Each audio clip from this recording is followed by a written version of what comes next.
Prontinho. Boa tarde a todos. Boa tarde.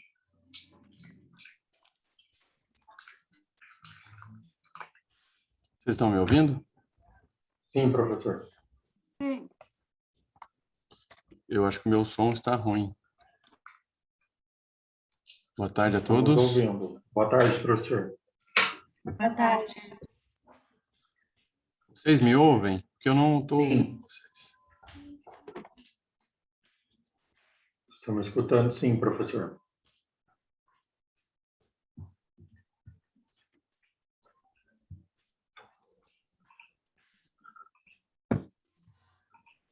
Problemas técnicos aqui, eu vou arrumar.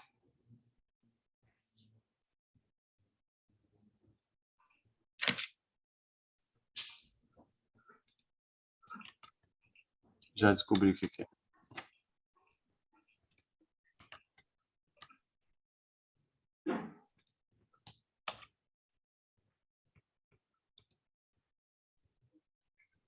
Estava com o som do computador desligado. Fala alguma coisa, alguém aí, por favor. Boa tarde, professor. Aí, isso. Tudo bem? Obrigado. Boa tarde a todos. Agora eu consigo ouvi-los e ser ouvido, né? Não estou te ouvindo, Maria Tereza. Você tem que conectar o fone, acho que no computador aí, na parte de baixo. Agora, Agora sim. beleza. Bom, Maria Tereza, você quer conduzir e eu só passo a tela? Não, tu vai, eu trouxe um exemplo prático. Tá bom. Se você quiser Então, passar com eles, aí depois a gente trabalha naquela sentença que foi a tá bom. atividade da semana passada. Perfeito. Excelente. Professor, Aliás, o senhor pode deixar esse slide no Aveia para gente?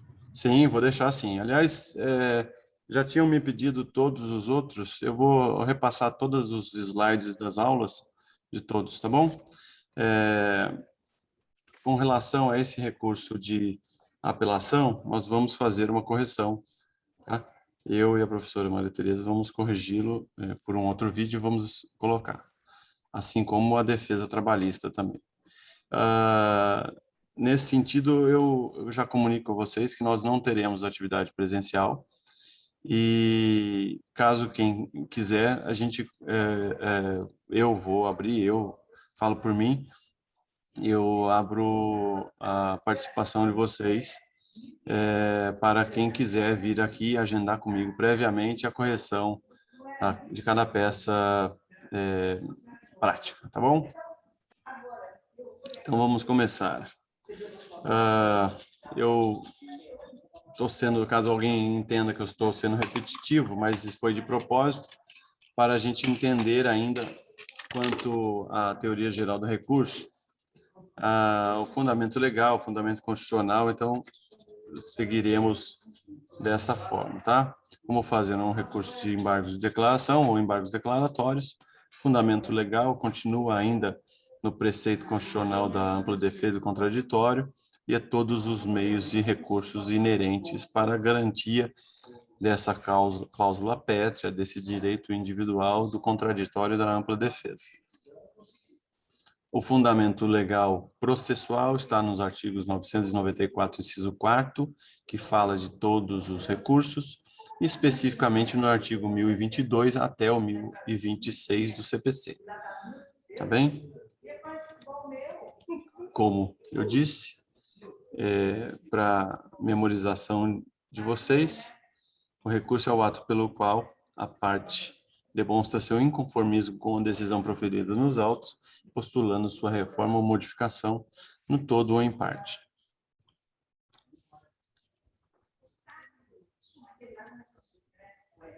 Trata-se de garantia individual, do duplo grau de jurisdição, ainda que seja no mesmo juízo, tá? É duplo grau de jurisdição. No caso, vocês vão ver o embargos declaratórios, a gente pode entender como duplo grau de jurisdição a reanálise do juiz ou do relator ou do tribunal da própria decisão. Voltar a assegurar que as decisões proferidas pelos órgãos de primeiro grau do Poder Judiciário não sejam únicas, mas submetidas a um juiz de reavaliação. E aí, nesse caso, eu faço o comentário que eu acabei de dizer, essa reavaliação no caso do embargos declaratórios pelo próprio juiz que proferiu a decisão ou a sentença. Artigo 5º, inciso 35, a lei não excluirá da apreciação do Poder Judiciário lesão ou ameaça de direito. Hipóteses de cabimento dos embargos declaratórios ou de declaração.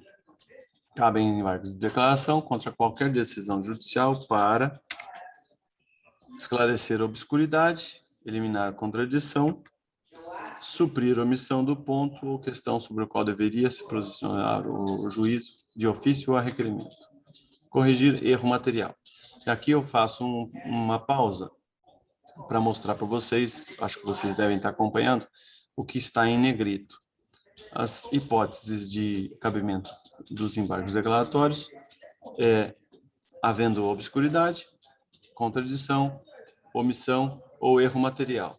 Alguns dos senhores podem me perguntar, mas erro material eu posso corrigir direto sem embargos. É verdade. Erro material a gente costuma dizer que não transita em julgado. E o que é isso? Ele pode ser corrigido por uma simples petição, tá?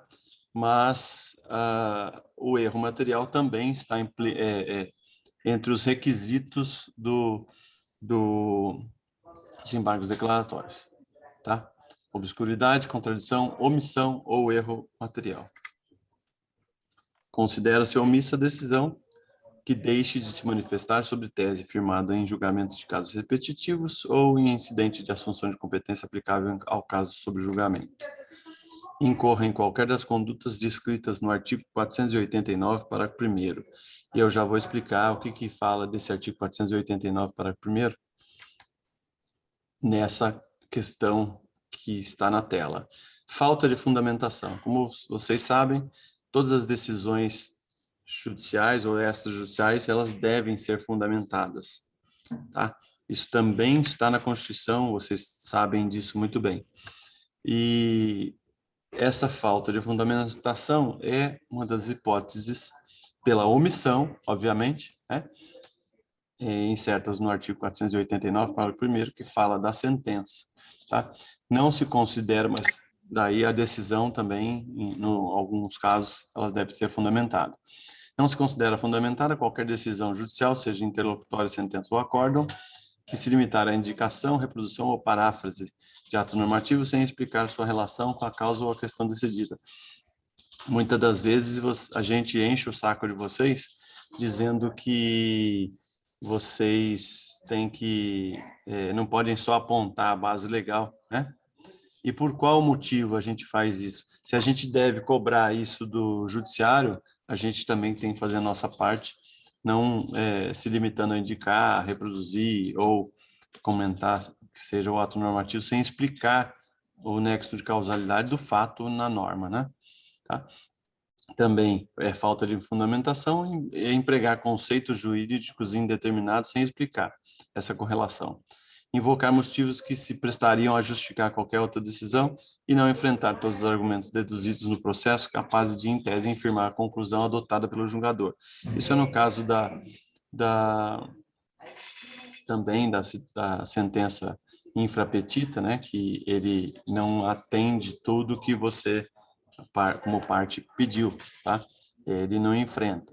Por isso que nós vimos na questão do recurso de apelação, que o recurso de apelação, por ser um recurso por excelência, ele devolve ao tribunal toda a matéria discutida nos autos, né?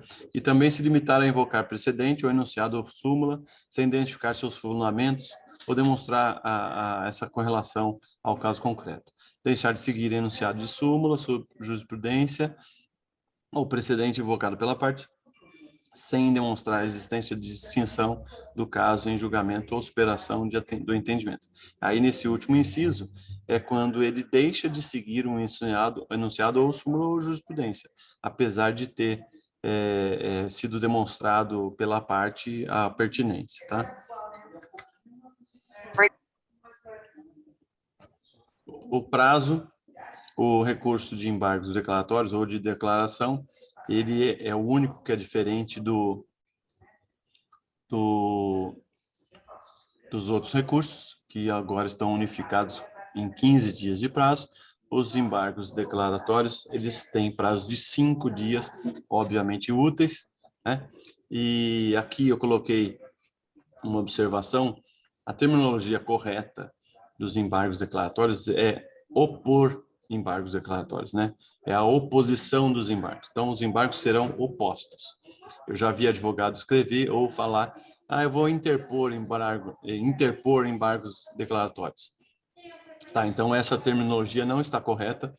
Se vocês quiserem modificar a forma, pode falar: eu vou apresentar embargos declaratórios, tá? Os embargos são sempre opostos, tá bom? Deve ser em petição dirigida ao juízo, com a indicação do erro, obscuridade, contradição ou omissão, e não se sujeitam a preparo, não tem guia de preparo para fazer. E como nós já vimos, pode ser contra decisão, pode ser contra sentença ou pode ser contra acórdão, tá? Aplica-se aos embargos de declaração, artigo 229. Vamos consultar aqui o que fala o artigo 229 para vocês entenderem um pouquinho melhor. Aqui é tudo real, tá? Para vocês, eu gosto de explicar e mostrar a lei, tá bom?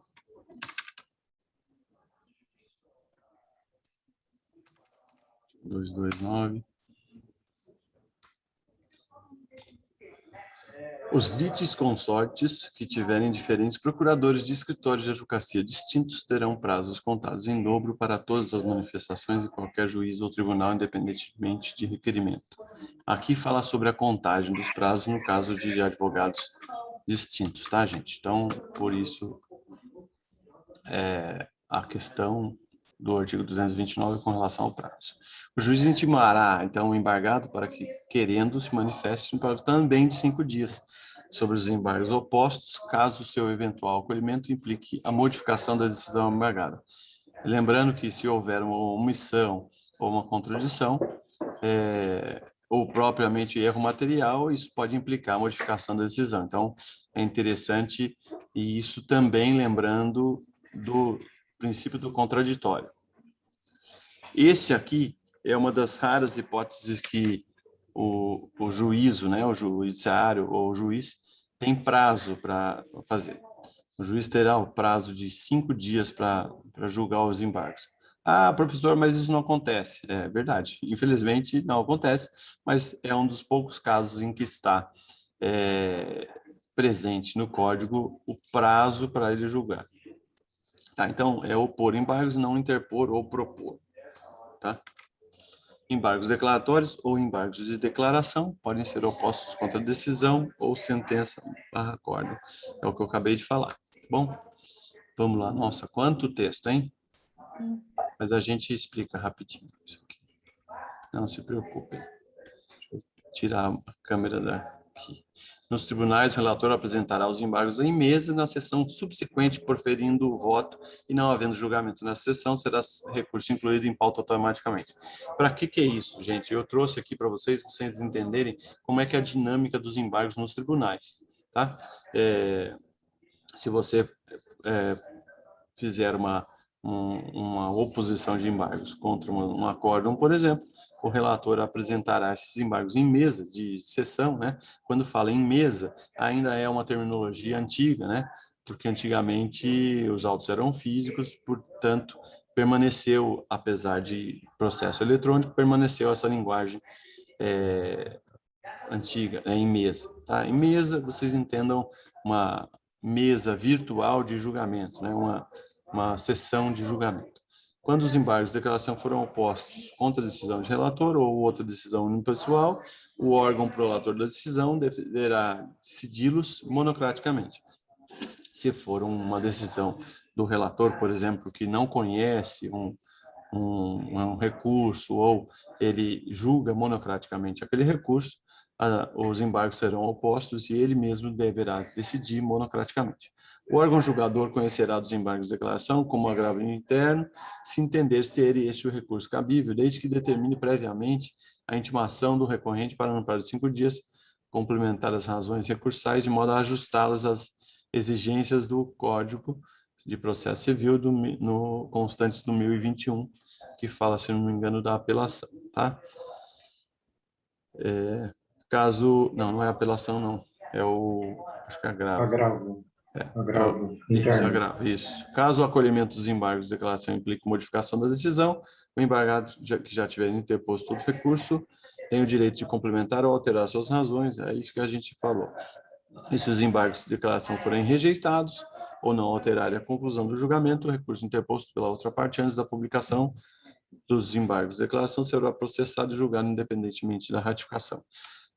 O importante trazer para vocês, que a gente vai ver daqui a pouco, é que os embargos declaratórios, eles interrompem o prazo para recurso, tá? Contra aquela decisão que vocês opuseram embargos declaratórios. Consideram-se incluídos no acórdão os elementos que o embargante suscitou para fins de pré-questionamento, ainda que os embargos de declaração sejam inadmitidos ou rejeitados, caso o tribunal considere existentes erro, omissão, contradição ou obscuridade.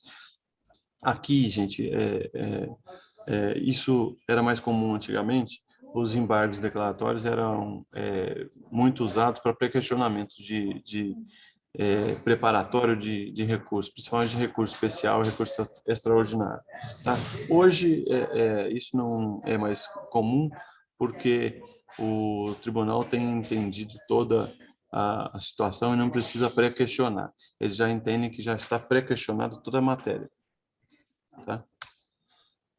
Os efeitos, acabei de dizer, os embargos de declaração não possuem efeito suspensivo, mas interrompem o prazo para a interposição do recurso.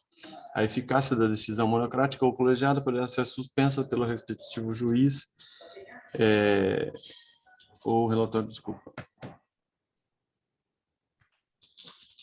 Estou tocando o telefone. A eficácia da decisão monocrática poderá ser suspensa se demonstrada a probabilidade do provimento do recurso ou sendo relevante a sua fundamentação ou houver risco de grave dano ou difícil reparação. Quando manifestamente protelatórios, os embargos de declaração em decisão fundamentada condenará o embargante a pagar o embargado multa não excedente de 2% sobre o valor atualizado da causa. Aqui, gente, eu faço um parêntese para dizer o seguinte: infelizmente, tem muito advogado que quer ganhar tempo, né, ou acha que é esperto e faz embargos só para ganhar tempo ou postergar o processo. Aqui já existe uma previsão legal, inclusive com penalização se caso isso acontecer, e cabe ao crivo do juiz, do relator ou do tribunal a verificação de que se isso é protelatório ou não, se vai ter fundamento isso ou não, né? Interessante que se os embargos de declaração não forem conhecidos, aí não há interrupção do prazo de interposição do recurso. Então, isso é muito importante na prática para vocês entenderem essa dinâmica. Se não for conhecido o recurso, ele não interrompe o prazo de interposição do recurso. Às vezes pode ser um tiro no pé esses embargos aí para ganhar tempo, entre aspas, né? Na reiteração dos embargos de declaração protelatórios, a multa será elevada até 10% sobre o valor atualizado da causa e a interposição de qualquer recurso fica condicionada ao depósito prévio do valor da multa, à exceção da Fazenda Pública e do beneficiário da Justiça Gratuita, que recolherão ao final. Então, também nesse sentido, essa multa em que aquela parte que entra com esses embargos protelatórios, ele vai ter que recolher essa multa de até 10% sobre o valor da causa, se quiser continuar o recurso, tá? Então, isso é uma das formas de frear aquele mal-intencionado que quer postergar um processo injustamente, né? Não serão admitidos novos embargos de declaração se os 2 anteriores houverem sido considerados protelatórios. Então, vocês entendem que é possível embargos de embargos, né? Mas no limite de 2 casos seja protelatórios. Se não for protelatório e houver realmente obscuridade, omissão, contradição ou erro material, a lei não coloca número de recurso, tá bom? Opa, agora deixar com a doutora Maria Tereza a dinâmica do caso concreto relacionado àquele exercício de apelação que nós fizemos, enquanto eu vou fazer a lista de presença para vocês. Tá bom? Maria Tereza, por favor. Boa tarde para os meus alunos, para todos os alunos que estão aí. Se vocês puderem abrir a tela, acho que vai ser legal para a gente fazer uma conversa aqui, porque eu vou ter que trocar umas informações com vocês, mas fica a critério de cada um, tá? Todos leram a sentença daquele caso que vocês trabalharam com apelação? Sim. Todos, pode falar a verdade, porque não. Então, vocês fizeram apelação com base numa sentença. Eu coloquei a petição inicial e depois a sentença. E vocês fizeram apelação. Alguém teve uma curiosidade para ver como é que constou a sentença no final? Tem uma pegadinha aí. Eu não vi, doutor. Eu vou ler, porque eu estou com ela aqui, porque assim, eu vou primeiro fazer. Os embargos de declaração, declaratórios, eles são muito, assim, eu lanço muito mão deles, muito. Porque, primeiro, hoje eu falo que é humanamente impossível não ter um erro, às vezes o juiz ele erra, como a gente erra, tudo. E a dinâmica de como tem esses processos digitais agora, o volume. Então, para acontecer, às vezes, um erro, não é incomum, né? Então, não tenham medo de usar os recursos que vocês têm. Claro, protelatório não, porque tem a condenação, a previsão da multa. Mas eles são muito usados. E, hoje em dia, tem até escritórios em São Paulo praticamente especializados em recursos. Eles só fazem recursos. Embargos, agravo pedido, agravo interno. Eles são especializados para isso. Então, não tenham medo de usar. Às vezes, vocês evitam uma apelação. Tá?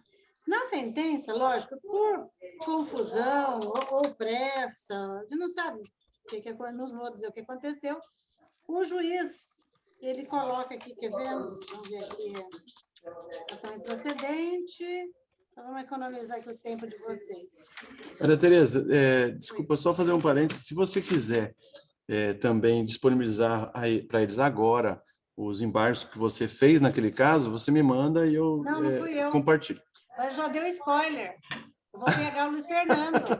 Ele já deu spoiler. Ô, Luiz Fernando.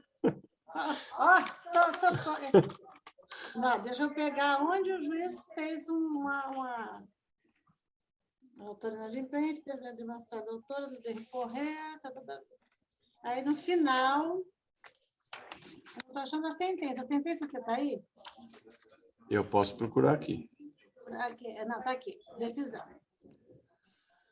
Não está, não veio inteira aqui também. Só um segundo que aqui eu tenho. Quer que eu coloque a decisão? Ponho aí. Eu vou procurar aqui e já ponho. É o finalzinho. Não, mas era para estar aqui. Está aqui, ó. No final, no dispositivo, ele coloca assim: por todo o exposto, julgo improcedente a presente demanda, nos termos do artigo 487, inciso 1, Código de Processo Civil, para tornar a tutela de urgência outrora concedida em definitiva. E aí, quando ele coloca isso, escreve no dispositivo da sentença, ele julgou improcedente toda a ação e falou que a tutela vai ser mantida.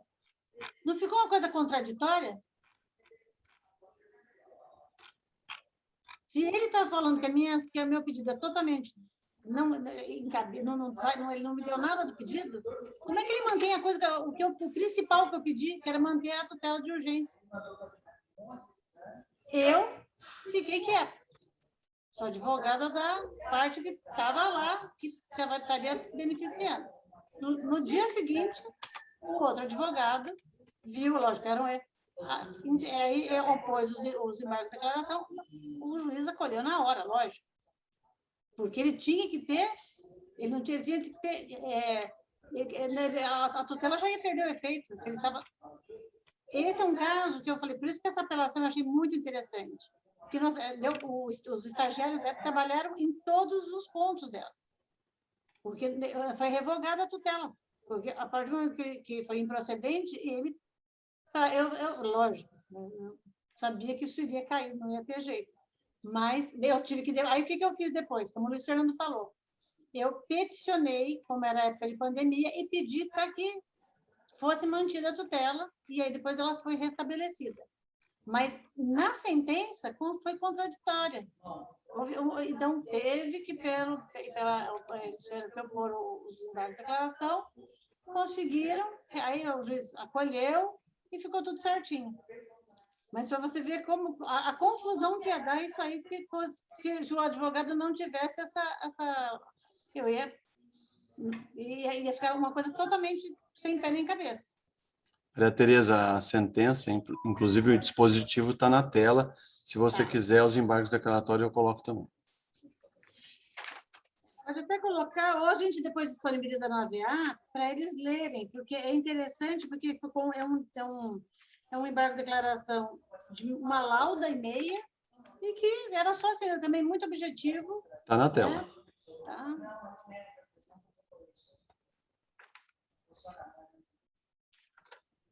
Alguém tem alguma dúvida quanto à dinâmica do embargo declaratório, da declaração? Eu tenho uma declaratória.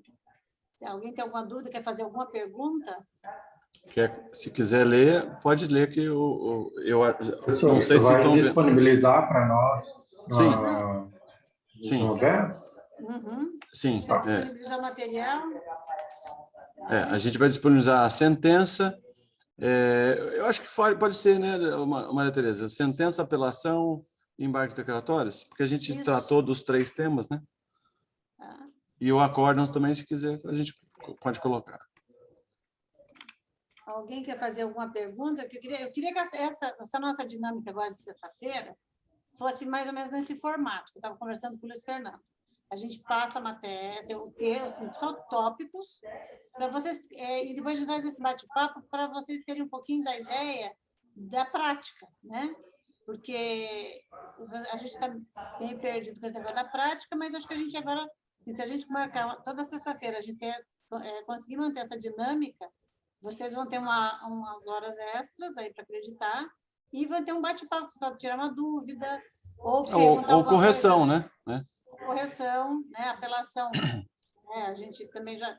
Agora a gente vai fechar isso aqui e depois da trabalhista que vocês estão fazendo agora, vocês vão fazer os embargos declaratórios de alguma peça que a gente já tem também, para ver como é que vocês estão entendendo. É importante, eu coloco nos meus embargos declaratórios, sempre quando eu faço, isso é hábito meu. Eu sempre coloco como que foi feita a publicação, que dia que foi, os dias, para colocar tempestividade, para não ter nenhuma dúvida com isso. Tá? É obrigatório? Não.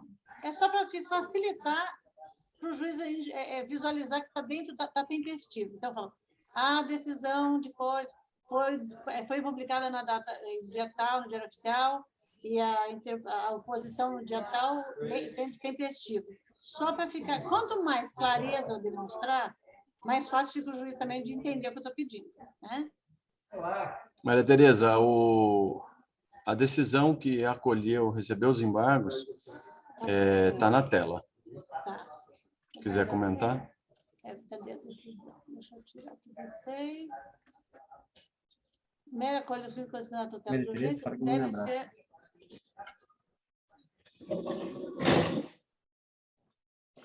Deve ser... a colha dos filhos consignar a tutela de urgência deve ser revogada. Era só isso que ele precisava se manifestar. Aí, pronto, isso aí, e aí o resto foi todo mantido. Né? Outra coisa, vamos dar um exemplo, uma omissão. Que nesse caso, eu estava pedindo dano material, a tutela estava pedindo dano moral. Se na sentença ele não tocasse no assunto, ele fala aqui depois, ele fala não, né? Porque a sentença não fala. Está aqui no final da sentença, ele justifica por quê? Não há que se falar em danos morais. Vamos supor que ele esquecesse disso aí, não falasse, né? Não fundamentasse. Caberia também o embargo de declaração, claro, porque ele foi omisso. Isso acontece, às vezes são muitos pedidos e às vezes escapa um. Vamos usar o embargo de declaração. Para que eu vou apelar daquilo? Né? Eu tenho esse recurso para isso. Tá? É difícil, o Luiz Fernando falou com bastante, isso aí é uma coisa que eu ia comentar, ele comentou antes até, muito advogado lançava a mão disso, vamos ganhar mais um tempo, bem colocada a multa, porque interrompe, você zera o prazo, quer dizer, eu conheço colegas que às vezes deixavam para opor no quinto dia, para depois ganhar mais tudo de novo. Para quê? Para ganhar lá um mês, sei lá, 2 meses, não sei, para embolar o processo. Então, assim, essa multa foi muito bem colocada para isso. Então, a importância dessas previsões que ele falou. Rogerinho, oi, como vai? Ele está vendendo aí, Rogerinho? O doutor Luiz chegando. Sexta-feira.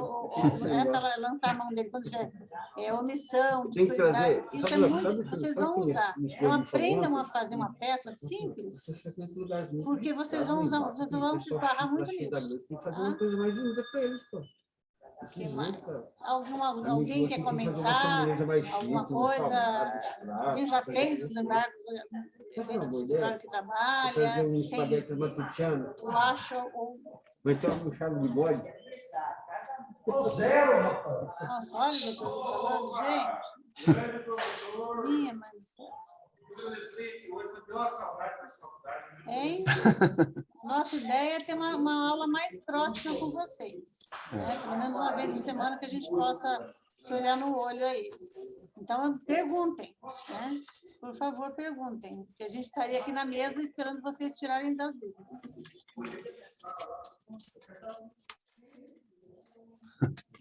Eu não tenho nenhuma dúvida. Então, a gente vai fazer a questão da licença assassinatal para as dúvidas aparecerem. Vocês vão ver que vão aparecer muitas dúvidas. Mas é uma peça simples, que hoje a gente usa mais, acho que eu não me lembro no começo, comecei a jogar, eu tenho usado bastante. Então, aprendam, dediquem uma atenção para os embargos, que muitas coisas vão resolver em sede de embargos. Professora, está muito barulho aí. Está muito barulho, doutor Luiz, não tem jeito. Não dá para escutar, não. Doutor Luiz. Fala o pessoal aí parar de gritar aí, pelo amor de Deus. Então, pronto, melhorou para vocês? Melhorou. Então tá. Não, porque realmente, vocês estão aí, aqui está do meu lado. Então, às vezes tem gente que fala, não vou apelar. Nem tudo, você você consegue algumas coisas resolver pelos embargos de declaração, né? Dentro daquelas omissão, obscuridade, aí vocês conseguem, mas evitem usem mais os recursos que vocês vão ter. Ô, Maria Tereza, me permita uma interrupção. A Andréia disse que não está ouvindo, você consegue repetir? Estou falando que por causa do barulho, né? Talvez tenha sido isso. Não, eu não sei. Eu estou te ouvindo, eu acredito que os outros também, mas se você puder repetir. Que os embargos são um recurso que a gente tem que sempre lançar mão. Às vezes, muitos advogados falam, não, eu vou apelar, e acaba esquecendo dos embargos. Sendo que, às vezes, a questão é uma omissão,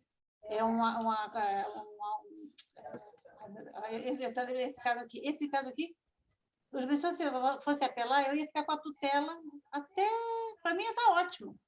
Né? Lógico, do meu lado estava ótimo. Eu não ia me manifestar. Né? Mas usem, quando receber uma sentença, foi proferida a sentença, analisem tecnicamente. Né? Foi fundamentado todos os pontos? Não foi. Tem alguma das coisas que cabe os embargos de declaração? Não, aí vamos para a apelação. Tá? Mas olhem sempre com o olhar de que, antes de apelar, algum ponto pode ser resolvido pelos embargos. Ou por um material que você faria uma petição simples.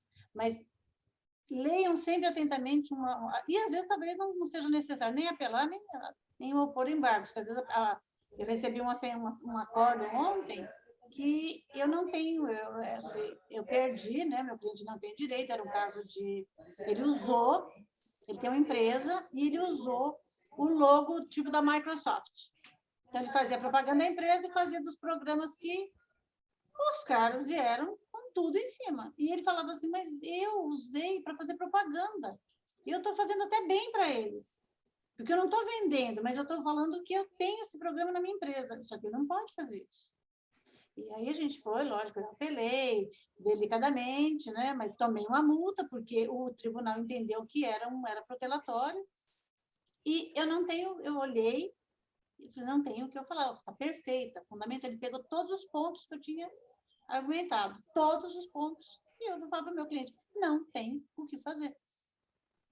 Porque não é também tudo que você vai conseguir tirar leite de pedra. Não tem coisa que você vai complicar a vida do seu cliente se você fizer. Porque aí você toma uma multa e aí ele vai ficar meio bravo e fala, poxa, hoje a gente tem que ter um pouco mais de consciência quando vai fazer um recurso. Né? Antes, quando eu comecei a advogar, nosso raciocínio era apela.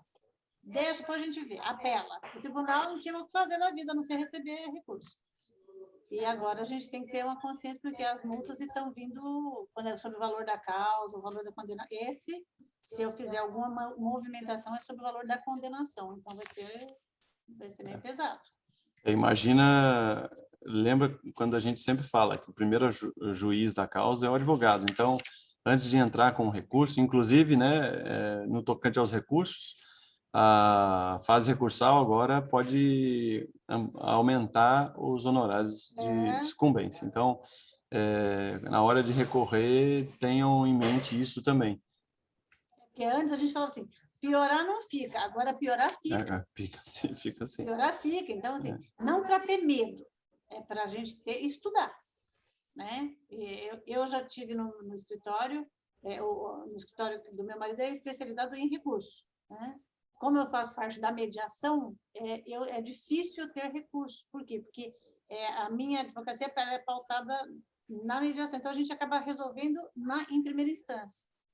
Assim, cada vez está mais difícil dentro do meu escritório, comigo, eu ter recursos.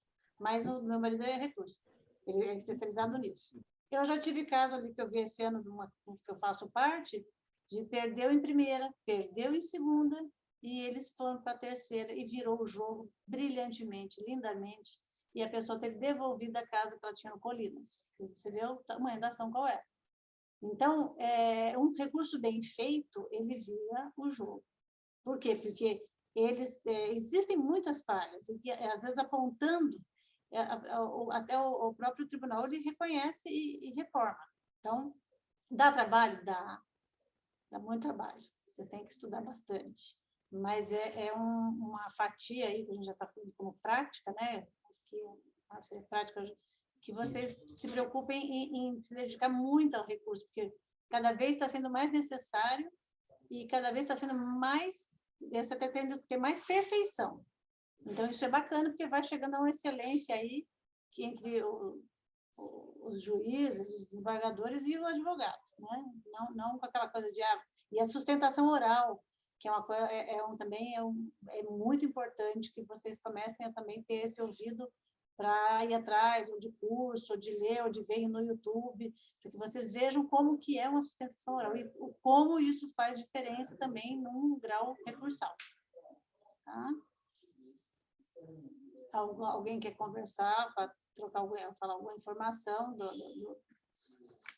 da aula de hoje, do bate-papo de hoje? Todo mundo afiadíssimo para fazer a trabalhista? Vou até mostrar para o professor Solano. Maria Tereza, isso, só um parênteses com relação aos sustentação oral. Infelizmente, nós não estamos conseguindo, por conta da pandemia, obviamente, visitar os tribunais, né? E acredito e creio que tomara Deus que ano que vem a gente consiga visitar novamente os tribunais para que vocês, alunos, tenham essa vivência eu costumo dizer o seguinte, a gente aprende vendo, né? Então, desde de gaguejar, vício de linguagem, suar, fala muito né? Até postura, né? Dorme, né? Quando o desembargador Isso. está lá olhando, está vendo tudo menos você, aí você fica achando que você está lá que não, Isso. parado, assim, sem saber o que está fazendo ali. Faz Então, parte. a gente também trazer essa vivência para vocês, que infelizmente nós não conseguimos. Eu acho que quem daqui que estava no terceiro ano conseguiu ir? Eu acho que a Stefânia e a Denise, né? Tinha mais pessoas também, né, Stefânia? Eu acho que vocês, quando estavam no terceiro ano, foram. Acho que 3 ou 4 conseguiram ir. Por exemplo, nós vimos no Tribunal Regional Federal, uma vez, o Toron, que é um dos melhores advogados do Brasil, fazendo sustentação oral num caso da Lava Jato, em São Paulo.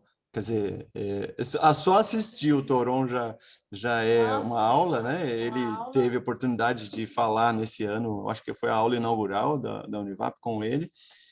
Imagina num caso tão polêmico, conhecido nacionalmente como as questões da Lava Jato, né?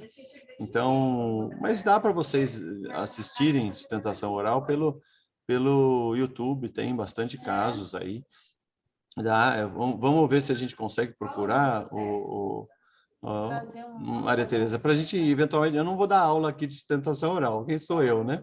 Primeira vez gaguejei, sorte minha que eu falei que era a primeira vez, e parabenizaram, então, eu acho que parabenizaram pela minha ousadia, né? De ir lá fazer, isso que é importante.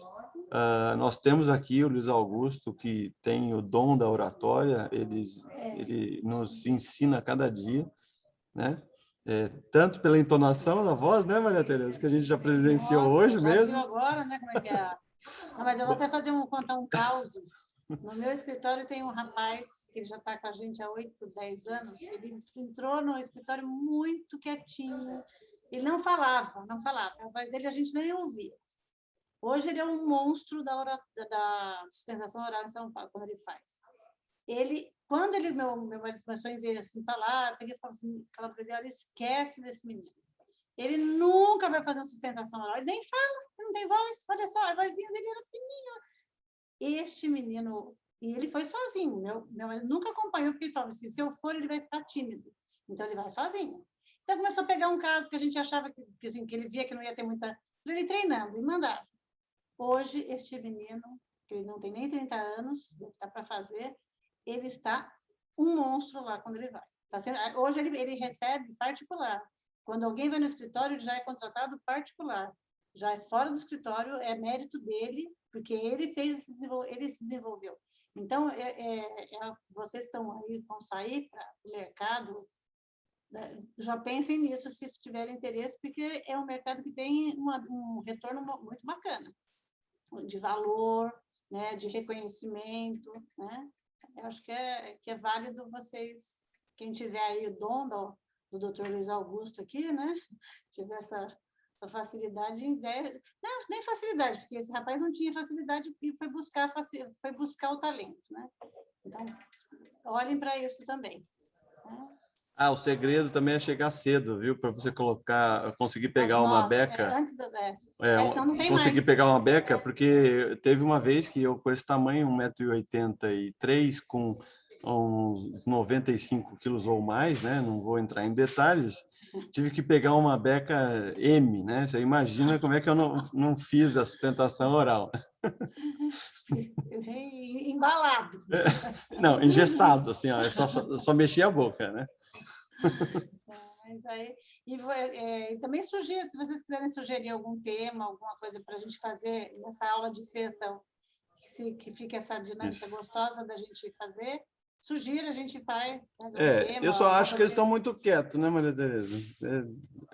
Quero vocês agitando, já que a gente não vai ter vocês aqui presencialmente, quero vocês incomodando a gente, pedindo um monte de coisa.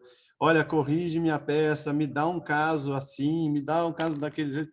Lógico que algumas coisas a gente não vai conseguir trazer, né? Eu passei para vocês uma defesa trabalhista de um caso particular meu. Aliás, a Maria Tereza falou, alguém tem alguma dúvida? Principalmente com essas considerações que eu fiz? Não tenho não, professor. Só o Rafael que não tem dúvida? Só que eu passei agora na minha cabeça, falei, só o Rafael está falando, só o Rafael está Ele vai fazer ganhar nota sustentação 10, oral. vai ganhar nota 10. Rafael vai fazer bastante sustentação oral. Mas não é erro não, viu, gente? São perfis. Tem brilhantes advogados que trabalham mais internamente, são aqueles mais focados, mais de escrita mesmo, aquele que pesquisa muito, né? E isso é um perfil de escritório. Escritórios grandes tem aqueles que ficam internamente, que você nunca viu, mas ele faz uma bela defesa, uma bela inicial, um belo recurso, e aqueles que vão fazer sustentação oral. Isso acontece muito em escritórios grandes, né? E assim, qual é o seu perfil, né? Todos são válidos, todos são bons, né? Se vocês querem advogar, qual é o de vocês? Eu acabei de conversar com um amigo que é juiz em Atibaia, juiz criminal, e fui pedir uma ajuda para ele num caso bem pesado, para vocês terem uma ideia, de estupro de vulnerável. E ele falou para mim, não, eu sou quietinho, você que é o fenômeno. Eu falei, imagina, né? Por isso que ele falou, eu tenho a vocação para ser juiz e você tem a vocação para ser advogado, né? Porque eu estudei para concurso público com ele. E aí eu falei, olha, como é que você aguenta ter esses casos assim, né? Cada dia ver um caso diferente desse jeito, porque tem que ter estômago, né? Pelo menos na área criminal, como ele atua.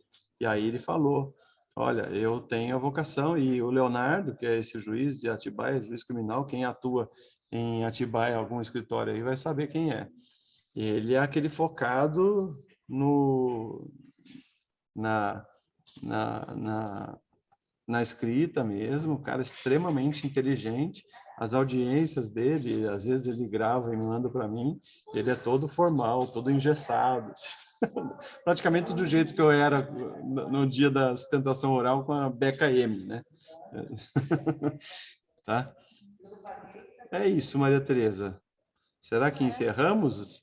Acho que sim. Eu acho que daqui a umas 5 sexta-feira, eles já vão estar conversando com a gente. Enquanto Eu me acho que sentindo meio tem sozinha. Mas é começo. Vamos dar um crédito aqui. Daqui a umas 5 sexta-feira, a gente já vai estar pedindo para... Eu agradeço que vocês tiveram essa ousadia, vamos dizer assim, ou então esse deferimento de abrir as câmeras. Como eu falei, a gente estava comentando aqui, tem alunos do 5º ano que a gente não vai conhecer, senão virtualmente, tá? Logicamente que ninguém quer expor ninguém a perigo de contaminação, ainda estamos aí com essa variante Delta, Ômega, Zeta, daqui a pouco, né? E ninguém quer expor ninguém, nem a gente próprio, obviamente, cada um tem sua família e tudo mais. Mas que a gente possa interagir mais, gente. Eu sou um cara que gosta de estar com pessoas. E não sei se vocês lembram de comportamento, né? Perfil comportamental. Eu sou desse jeito, de estar com pessoas. Tem gente que gosta mais de ficar mais isolado. Tem gente, por exemplo, que gosta, como o Luiz Augusto, de tocar as pessoas, né, Maria Tereza? Para falar, ele fala pegando, assim, né? Então, essa oportunidade nós não tivemos. O que eu quero propor a vocês? Eu quero propor que vocês consultem mais a gente, vocês indaguem mais. Luiz Fernando, eu não entendi bosta nenhuma essa linguagem é do Luiz Augusto, tá? Do baiano. Bosta nenhuma do que você falou. Não entendi merda nenhuma daquela manicure que ganha 50% do dinheiro da unha e quer pedir vínculo empregatício. Pois é, eu achava que porcentagem era de sócio, né? Então, já aproveitando e só explicando aí, já que vocês foram os corajosos de nos enfrentar na aula online de embargos declaratórios, e inclusive vocês puseram a cara aí, é um caso que teve no meu escritório que o salão ganhou porque a gente provou isso, que a manicure não tinha salário, ela tinha praticamente a metade, praticamente não, ela fala metade da unha. Então, se a gente pensar que o salão de cabeleireiro, salão de beleza, né, ele tem os insumos de água, bastante, né, luz, o que mais gasta é chuveiro elétrico e secador de cabelo. Né, Maria Tereza? Isso eu não sei, porque o meu é só toalha e acabou. Também não tem nada. E energia, salão, o aluguel do salão, faxina, aquela maquininha que gasta caro pra caramba no crédito, no débito, e ela ganhava 50% da unha. Então, a unha, não sei quanto custa, sei lá, R$20, é pouco? Muito? Não sei. É muito... É caro, é bem caro. R$20 é Bem caro por caro. uma unha? Tá. Não, é bem Não, mais caro. É bem mais caro, então? Você Você imagina. chama de R$20, pode indicar pra gente. Então, se a gente imaginar que a pessoa faça, então, 30 unha, tá bom? Não, R$30 a unha? Tá. Se fizer... Então, em média, R$50. 50. Então, vamos lá. 50 pé e mão por dia. Ela vai ganhar 10 por dia. Vai ganhar R$500. Ela vai receber metade. E a dona do salão, ela vai ter que pagar, com os 250 que recebeu do dia, ela vai ter que pagar luz, telefone, aluguel. E como é que faz? Então, o primeiro passo, não tem onerosidade. Né? Subordinação, vocês perceberam que eu coloquei que ela podia, ela mesma, fazer o horário dela? Você acha que algum subordinado, algum empregado, ele vai ter isso? Eu vou vir aqui na Univap a hora que eu quiser. Eu vou chegar, eu vou bater o cartão às 5 horas. Não, né? Não dá. Se eu saio às 5h30, não dá para bater o cartão às 5 horas. Então, essa subordinação. Né? Pessoalidade. Eu posso mandar outro qualquer? Não. Né? Então, se tiver algum desses requisitos, é vínculo empregatício. Né? Desculpa, se não tiver um desses, não é vínculo empregatício. Então, é isso que é a abordagem que eu coloquei lá no artigo 3º da CLT. A gente tem que olhar, aprender, o advogado tem que olhar, começar a aprender a olhar, tanto como advogado do réu, como advogado do autor. E aí você fazer essa interpretação com base nas informações que vocês têm. Por isso que eu não dei para vocês maiores detalhes, para vocês chegarem e falar, opa, peraí, o que está acontecendo? Ela alega que ela faz isso, faz aquilo, ela quer vínculo empregatício, tá? Aquele que tem vínculo empregatício, ele tem férias, ele tem 13º, ele tem fundo de garantia, ele tem INSS, tá? Tem, eventualmente, vale transporte, vale alimentação. Então, isso tudo tem que ser discutido num processo. E lembrando para vocês, a contestação trabalhista não é diferente, que ela segue subsidiariamente o processo civil, a impugnação específica. Eu não sei quem me perguntou, como é que tem que fazer a contestação? Tem que fazer de forma específica, ponto a ponto. Então, a técnica que eu uso, eu já passei para vocês na aula de contestação, é um por um os parágrafos para aí a gente ir rebatendo as teses, tá? Da inicial. Então, fica a dica aí para quem não entregou. Se vocês acharem que é necessário eu postergar o dia de entrega, eu coloco até amanhã às 23h59. Por qual motivo? Porque a Maria Tereza vai fazer isso com os alunos dela. Então, já fiz, né? Você já fez. Então, eu posso colocar para vocês também, máximo até amanhã, 23h59, tá? E é isso que eu quero que vocês também peguem essa rotina. Prazo, acabou. Não vai ter como passar disso. Mas aconteceu isso. Vocês vão falar para o cliente de vocês que aconteceu isso? Faltou luz em casa. Não, a única desculpa é a indisponibilidade do sistema, tá? indisponibilidade do sistema. Se a indisponibilidade do sistema, porque o ESAG é uma droga, o PJI também, tá, e aparece lá. E aí, lembra do advogado chato? Ele mata a cobra e mostra a cobra morta. Mostra aqui, ó. Então, na hora de fazer o prazo, mostra a indisponibilidade. Fala assim, ó, juiz, você não vem falando que eu tô deserto, não. Tá aqui, ó. Disponibilidade está aqui, daí você comprova. Lembra disso? Tá? Então, é essa a ideia, tá bom, gente? Mais alguma pergunta da aula da reclamação trabalhista? Professor, quem participa da aula e faz a elaboração da peça fica, então, com 8 horas de atividade na semana, é isso mesmo? Isso, é isso que eu quis fazer, tá, gente? Obviamente que não vai ser toda vez que a gente vai dar 2 atividades na semana, tá? Mas foi para a gente ganhar um fôlego aí, para aqueles que não conseguiram, e também porque a gente não vai ter atividade presencial, tá? O pessoal que faz DP, isso. Semana que vem vai ficar só a correção, vai ser a válida, vai ser só da semana que vem, da de sexta-feira.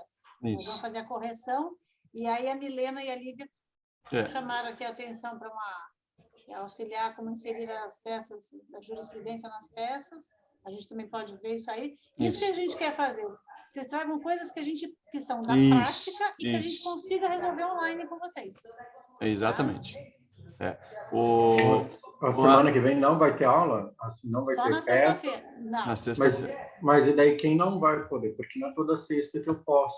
Porque sim. o dia que eu escolhi foi na quarta. Então... Aí a gente decide, né, Maria Tereza, se a gente coloca uma peça também ou faz um questionário, questionário depois. Isso. A correção, porque vocês vão ter que fazer a correção também. Aí, dar um feedback como se tivesse visto, assistido a gravação. Ou então o que a gente pode fazer, Maria Tereza, como eu já fiz, a gente gravar um vídeo da correção e esse vídeo não valer como horas, mas a gente colocar para vocês assistirem, né? Daí a gente põe uma peça prática. Mas aí se a gente decide, conversa juntos e informa para vocês. Isso. A pergunta da Milena foi no sentido de auxiliar como inserir a jurisprudência nas peças, mas é como pesquisar a jurisprudência correta ao caso concreto ou como colocar ela no meio de uma petição? Como é que é isso, Milena? Me esclarece, por gentileza. Ambas as partes, tanto como procurar o caso concreto, como inserir, tá? Vamos lá. Tanto posso responder, Maria Tereza? Pode. Eu já estou atropelando. Não, de colocar com você mesmo. Vou colocar lá na peça, você que vai ensinar. Você que ensina para gente. Então, assim, Milena, o que eu sugiro, né? Com relação a procurar a jurisprudência caso concreto, isso é a prática, é o raciocínio jurídico, que é aquilo que a gente tenta deixar para vocês como legado, vocês saírem daqui do núcleo de prática jurídica sabendo esse raciocínio, tá? E isso só vai ser possível se vocês souberem a lei, tá? Como é que eu sei aquilo que com base naquilo que o meu assistido, o meu cliente está falando, como é que eu sei como é que eu posso ajudá-lo? Tem muitas das vezes que a primeira conversa a gente não consegue saber o que a pessoa precisa, mas daí a gente estudando, né, a gente vai conseguir achar o caso concreto e a solução para aquele caso concreto. Então,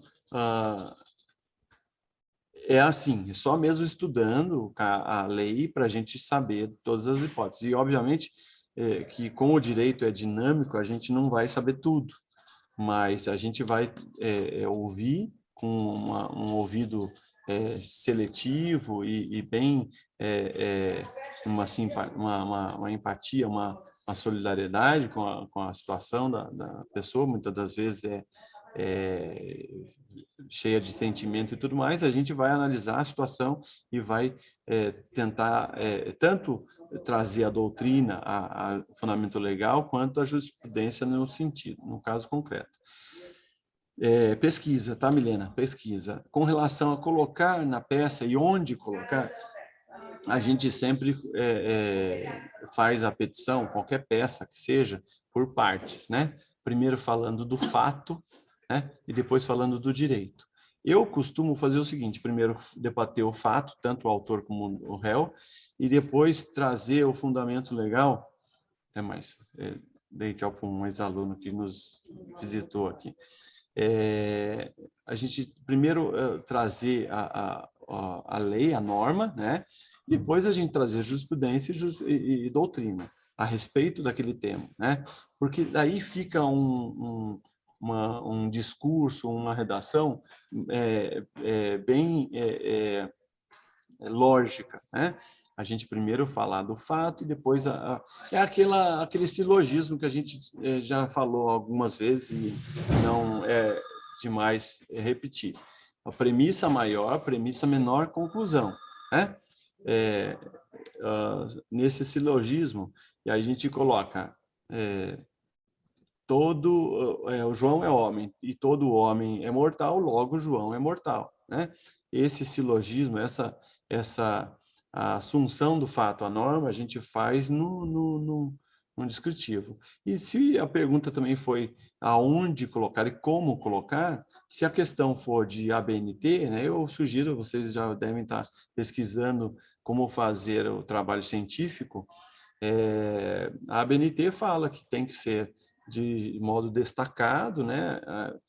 Depois de 3 linhas tem que ser separado, em itálico, ou entre aspas, ou em fonte menor, de forma destacada. Isso aí é fácil, a prática vai trazer para vocês um jeito muito fácil. Se ainda mesmo assim persistir alguma dúvida com relação a isso, a gente pode também trazer para vocês jeitos de escrita e tudo mais, tá bom?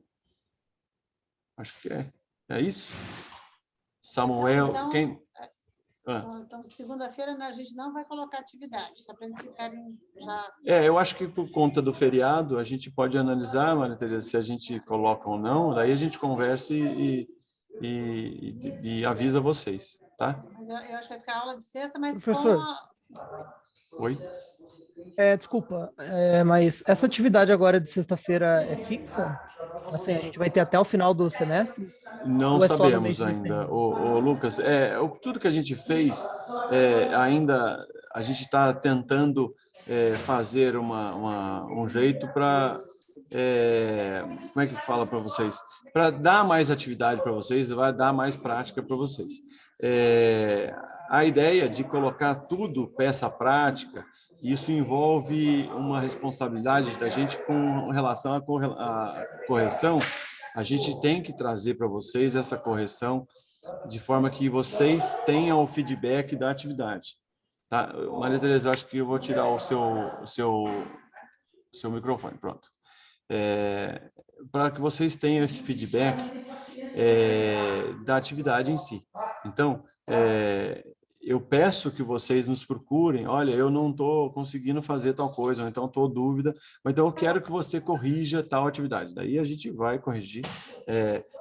O que eu estou propondo para vocês é o seguinte, caso o aluno que não queira vir aqui pessoalmente para a gente corrigir e ensinar até o jeito de escrever, a gente pode marcar, por que não, uma reunião por Zoom, com a dupla, para a gente fazer isso. O ano passado, eu cheguei a fazer com vários alunos essa correção. Então, eu estou abrindo para vocês, aí pode ser no dia que vocês escolheram o estágio, embora não seja ele presencial, olha, eu sou da segunda-feira, o senhor pode corrigir com a gente? Pode.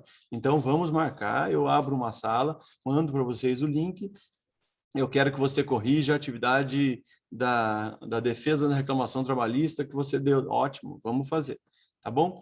Isso é importante que eu tenha esse feedback. Eu posso, como a gente está fazendo já, a gente já fez, eu posso gravar um vídeo e passar para vocês aquilo que eu entendo que seria o ideal da peça, tá? Mas daí talvez eu não vá corrigir especificamente os detalhes do erro, eventual erro de vocês, tá? Então, quem quiser essa correção, nos procure. Porque, gente, o que a gente está fazendo? Não sei se vocês ainda se recordam, a gente está acompanhando, a gente não tem casos novos, né? A gente está acompanhando os casos de vocês, a gente está fazendo muitas das vezes o caso de vocês. Alguns alunos estão acompanhando os processos, mas a maioria dos orientadores está fazendo ele mesmo os processos e também passando a parte de atividade prática para vocês virtual, né? Da forma virtual. Então, o que a gente ainda está nessa, não é dúvida, mas o que a gente está nessa situação de que ia voltar, então a gente não teve uma certeza de uniformidade. Até porque o Luiz Augusto, como sempre nos permite isso, ele deixou livre para cada orientador trazer para você o conteúdo da forma que bem lhe convier.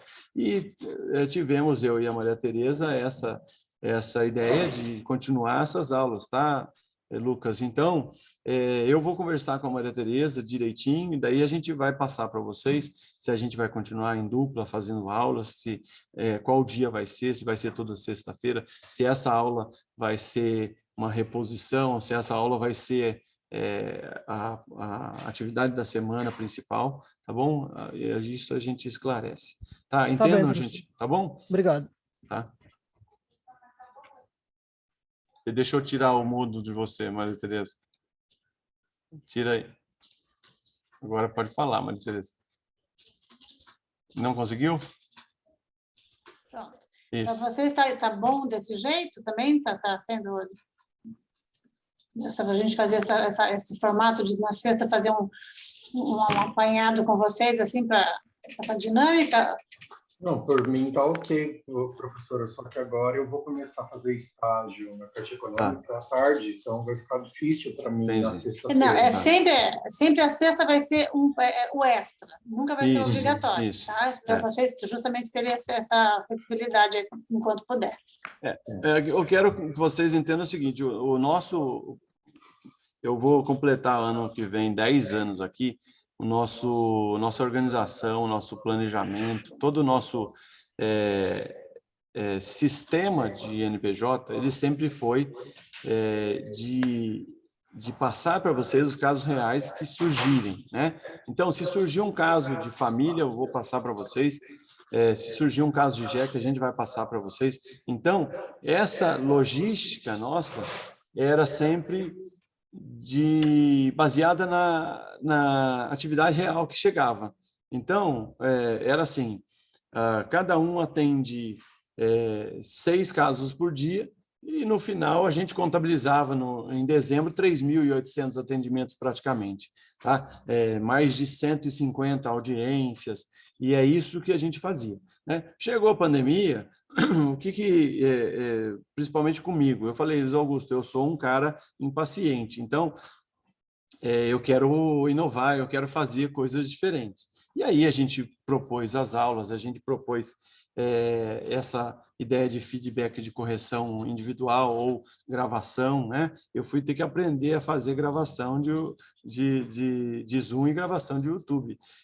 Vocês viram aí que na aula passada a gente teve o prejuízo de não gravar, hoje está gravando, né? Por quê? Porque essas ferramentas ainda são novas para a gente. Por que são novas?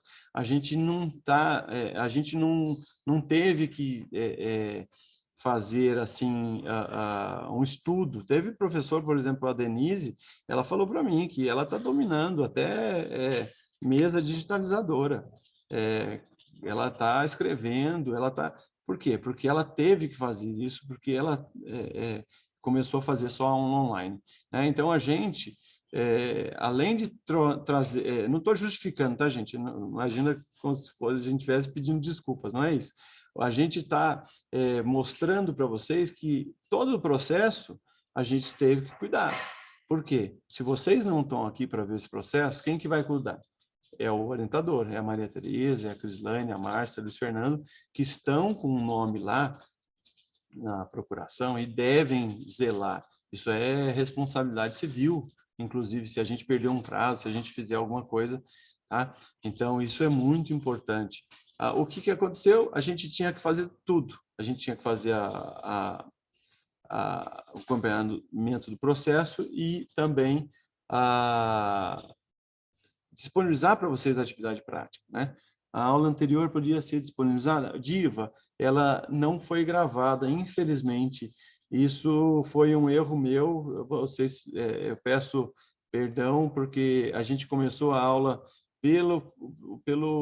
acho que foi pelo celular da Maria Tereza, e a gente não se atentou que ela estava automaticamente gravada. Então, aí eu conversei com a Maria Tereza, eu vou começar sempre a aula pelo meu computador, para que aí a gente já deixe gravado sempre, para evitar esse tipo de coisa. Então, o que a gente consegue disponibilizar, Diva, é a aula, o PowerPoint, tá bom? Mas, obviamente, que eu estou à disposição, assim como a Maria Tereza, para qualquer dúvida com relação a vocês, do que for preciso com relação à aula passada, ou essa que seja, tá bom? Tá bem, o PowerPoint já ajuda, professor. Obrigada, sim, hein? de nada. Tá. Alguém também com dúvida com relação à atividade prática ou com relação à sugestão? Gente, eu quero que vocês entendam que o NPJ não é feito pelos orientadores. O NPJ é feito pelos orientadores, pelos alunos, estagiários e pelo público, tá? A gente não tem esse público aqui, só aqueles casos que já existem, né? Então, por exemplo, quando a gente tem que atender, a gente está trazendo esse pessoal para cá. Tá? Por exemplo, teve esses dias audiência que a pessoa não sabia fazer audiência, aí a gente teve que orientar ela como acessar o link para fazer audiência, tá? Inclusive teve aluno que veio aqui assistir eu falar na audiência, quer dizer, até isso, segundo a aluna, acho que foi a Lágila, foi produtivo, segundo ela, porque ela viu eu agindo, né? E isso é automático, não tem mais jeito, a gente vai fazendo de forma automática, tá? Então, esse compromisso com vocês tenham, e eu peço que vocês exijam da gente mesmo, porque, como eu disse, o NPJ é formado pelos orientadores, pelos alunos e pelos assistidos. Então, se a gente não tem os assistidos, os novos, né? A gente tem que cuidar daqueles que já estão com os processos e com vocês, tá bom? Esse é um compromisso meu e da Maria Tereza, tenho certeza, do Luiz Augusto, dos demais orientadores, com essa parte, tá? Maria Tereza? Tirar o mudo. Não, para mim acho que está tudo ok. Vamos aguardar a próxima sexta. E aí a gente vai dando continuidade aí. Quando está dando certo, vamos seguindo em frente, né? A Diva, desculpa, a Maria Tereza, ela pediu também o gabarito. Entendi. Das questões que a gente fez, vocês querem o gabarito. Tá bom. Eu vou procurar disponibilizar isso para vocês. Tá? Foi realmente importante você ter lembrado, Diva, porque a gente fez eu acho que eu fiz a correção, né? Do questionário. Acho que não. Eu acho, pelo menos dos meus alunos, eu fiz uma correção. Agora, Mas com eles? que a gente fez da semana passada, o questionário a gente não fez. Foi você que fez os questionários, né, Tereza? Então, você que faça o gabarito. Eu não. Não, é que eu tenho que corrigir primeiro, né? Para ver se está tudo ok. A gente pode até fazer na sexta, assim, eu faço a gravação e a gente disponibiliza aí para vocês. Tá bom. Disponibiliza o gabarito. Meus queridos, a gente tem 1h18 de aula, de reunião. Vocês querem mais alguma coisa? Querem dúvidas? Querem ir embora? Querem xingar? Querem elogiar? Professor, querem fazer o quê? Oi, Stefania. Eu mandei aí para o senhor no WhatsApp o link do TRT 15, e eles disponibilizam as sessões de julgamento para o pessoal assistir. Aí lá tem as pautas do julgamento.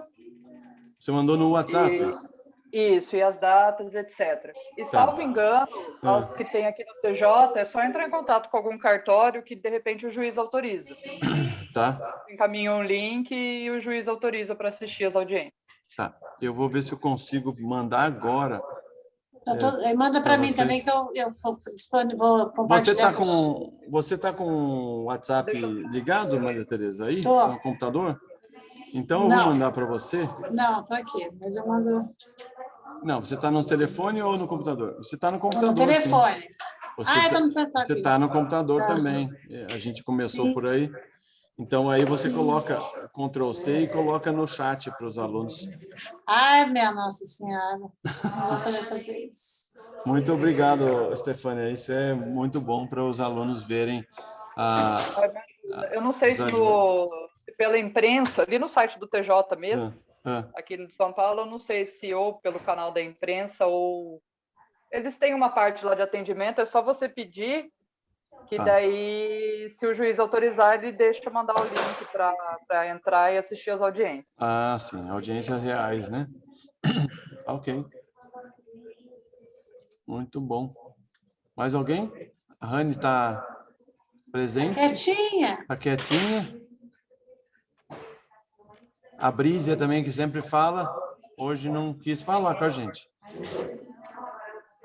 Mas estava prestando atenção, professor. Ah, eu sei, imagina. Eu sei que você sempre presta atenção, mas é que hoje você não falou.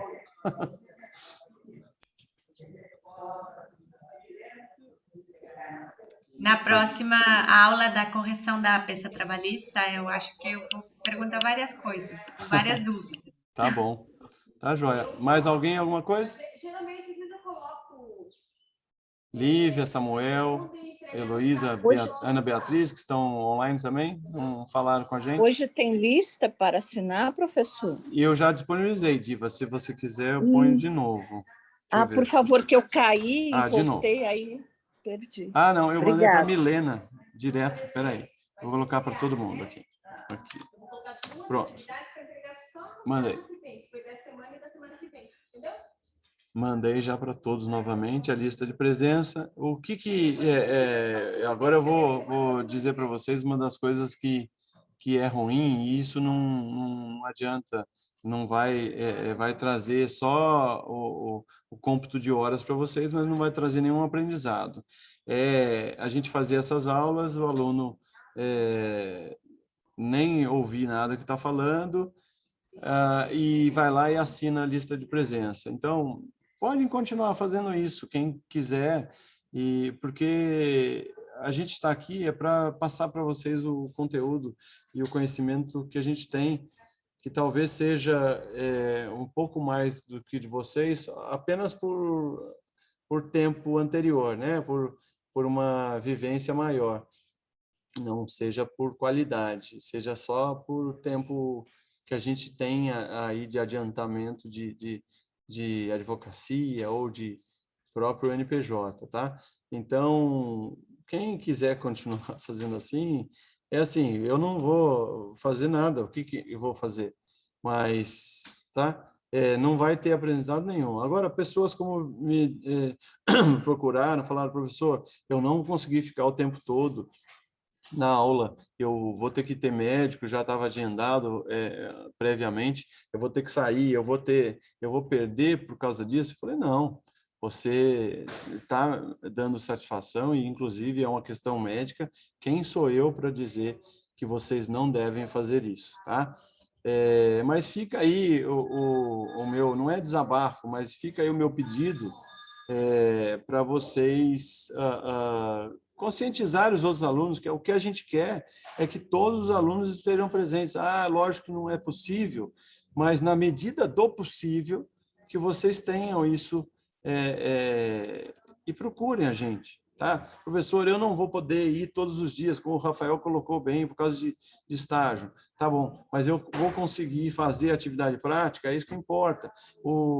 E não estou aqui elogiando o Rafael, não, porque não é só ele que é engajado. Eu sei que a maioria de vocês tem esse engajamento, e é para isso, gente. Vocês pagam a faculdade para ter esse feedback da gente. Não adianta nada eu colocar aqui aula de embargo de declaração, apelação, contestação inicial, e vocês não usufruírem de tudo que a gente pode passar. E, queira ou não, modéstia à parte, eu acho que cada um daqui, dos orientadores, tem o que passar para vocês.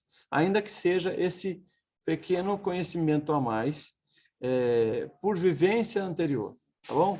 Então, mais uma vez, meu agradecimento, muito obrigado a vocês. Podemos encerrar, Maria Tereza? Então, já que eu falei muito, dá aí o encerramento para todo mundo. Coloca o microfone. Obrigado. Agradecer a presença de vocês, que eu sei que nem todo mundo pode, porque está trabalhando, né? Não seria o dia do estágio de vocês. E aguardar para a próxima sexta e um bom feriado aí para todos vocês também, tá bom? Isso. Bom feriado a todos, bom final de semana. Tchau, tchau. Tchau. Obrigada, professor. Tchau, tchau.